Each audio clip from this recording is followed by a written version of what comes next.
Hello dear students, welcome back to my channel and welcome back to my SST class. Today I am going to start the exercise part of lesson number 19. So let's start. At first the A part is the tick the correct option. The first question is the governor of a state is appointed by the state का governor को कौन चुनता है? President of India. Now the next question, Vidhan Parishad is a permanent house because it cannot be dissolved. Vidhan Parishad permanent house है क्योंकि ये dissolve नहीं होती है. Now the third question, the maximum strength of a state legislative assembly can be maximum strength 500. Okay.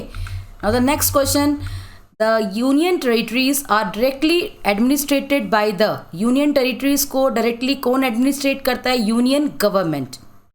Now the next question, which one of the following is not a union territory? Union territory नहीं है. कौन सा है ये? B वाला, Goa. Now the next part is fill in the blanks. In case of constitutional breakdown in a state, अगर कोई constitutional breakdown हो जाता है स्टेट में तो किसका रूल लागू हो जाता है? That is president. Second question, the upper house in A state is called Vidhan Parishad. Vidhan Parishad upper house है और विधान सभा लोअर हाउस है. The government of state level is called state government. जो स्टेट लेवल का गवर्नमेंट है वो state government. There are now 28 states and 8 union territories in India. The members of a Vidhan Sabha are elected by the people directly. People directly Vidhan Sabha के members को चुनते हैं. Next, true false, the state government can make laws only on concurrent list. Only on concurrent list falls है, वो state list पे भी बना सकती है. The governor appoints the leader of majority party as the chief minister. Yes, majority party को chief minister चुना जाता है, गवर्नर उसको चीफ मिनिस्टर चुनता है. Delhi has a elected legislative assembly. This is also true. The Vidhan Sabha is a permanent house. This is false. Vidhan Sabha dissolve हो सकती है. Vidhan Parishad is a permanent house, not Vidhan Sabha. The term of each member of A legislative council is 6 years. Yes, 6 years होता है. This is also true. Now let's start part D.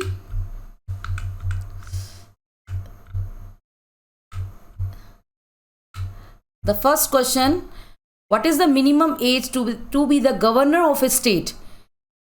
Governor बनने के लिए minimum age क्या होना चाहिए? 35 years. Now the next question, minimum age to be the chief minister of a state. Chief minister बनने के लिए 25 years. ओके. गवर्नर के लिए 35, चीफ मिनिस्टर के लिए 25. Who presides over the meeting of legislative assembly? Legislative assembly की जो meeting है कौन प्रिसाइड करता है? The speaker. Who acts as a link between governor and the council of ministers? Governor और काउंसिल ऑफ मिनिस्टर्स के बीच में कौन एक लिंक का काम करता है? That is chief minister. One word में आप याद कर सकते हैं इसको. Who appoints the chief minister of a state? Chief minister कौन चुनता है? The governor. ये सारे आपके वन वर्ड वाले क्वेश्चन आंसर है. Now E part, mention 3 functions of the state legislature. State legislator के 3 फंक्शंस बताने हैं. 3 फंक्शंस क्या है? सबसे पहला, it makes laws for the state. Laws बनाता है कि कौन से सब्जेक्ट पे? On the concurrent list and state list. Okay. Make laws for the state, for concurrent list and the state list. And it also passes या approves annual budget of the state. Annual budget को भी approve करता है. Simple. And it also keeps a check on the council of ministers of the state. Council of ministers पे भी ये देखता है कि ये सही ढंग से वो काम कर रही है कि नहीं. तो ये फंक्शंस हो गए. Next question, describe the powers of governor of a state. Governor, state governor के पावर बताने हैं. ये मैंने आपको लास्ट वीडियो में पॉइंट्स में ही बताए थे, आप उनमें से ले सकते हो. गवर्नर चीफ मिनिस्टर को चुनता है और काउंसिल ऑफ मिनिस्टर को चुनता है. फर्स्ट पॉइंट बता दिया. ही अपॉइंट्स और elects the chief minister and the council of ministers and high officials also. Same देखिए आप, इसके 2 पॉइंट बना दिए. Appoints high officials, chief minister and council of ministers, and he can address, summon and dissolve legislative assembly.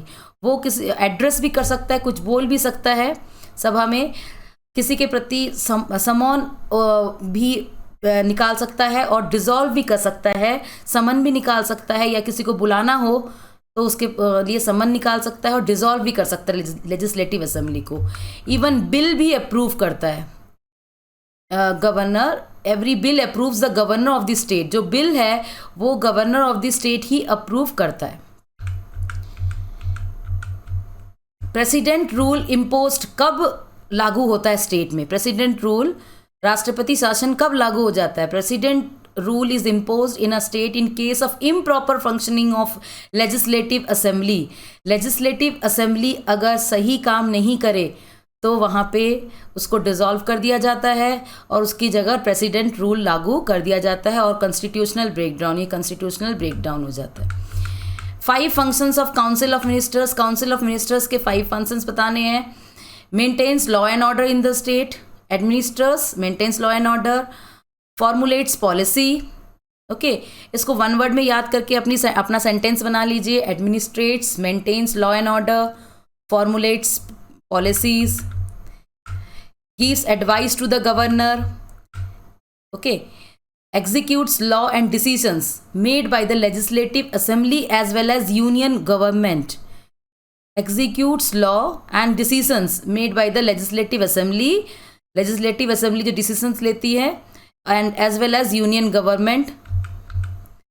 Make laws with the help of the state legislative based on state list and concurrent list. laws बनाती है, किस पे based होता है? state list और concurrent list पे. And the last question, why should the state government be given more powers? state government को ज़्यादा पावर क्यों देना चाहिए? the state government should be given more powers. ज़्यादा पावर इसलिए देना चाहिए because the state government have an independent identity. इनकी एक अपनी एक अलग आइडेंटिटी होती है, पहचान होती है, and a very important role to play in the Indian federal system. ये फेडरल सिस्टम क्या है मैंने आपको समझाया था लास्ट वीडियो में. बहुत इंपॉर्टेंट रोल होता है इंडियन फेडरल सिस्टम में. In this way your exercise part of lesson number 19 has been also completed. Hope आपको एक्सरसाइज पार्ट अच्छी तरह से समझ में आ गया होगा क्योंकि आपने लेसन ही अच्छी तरह से समझा है. So, no more today. Thank you and have a nice day.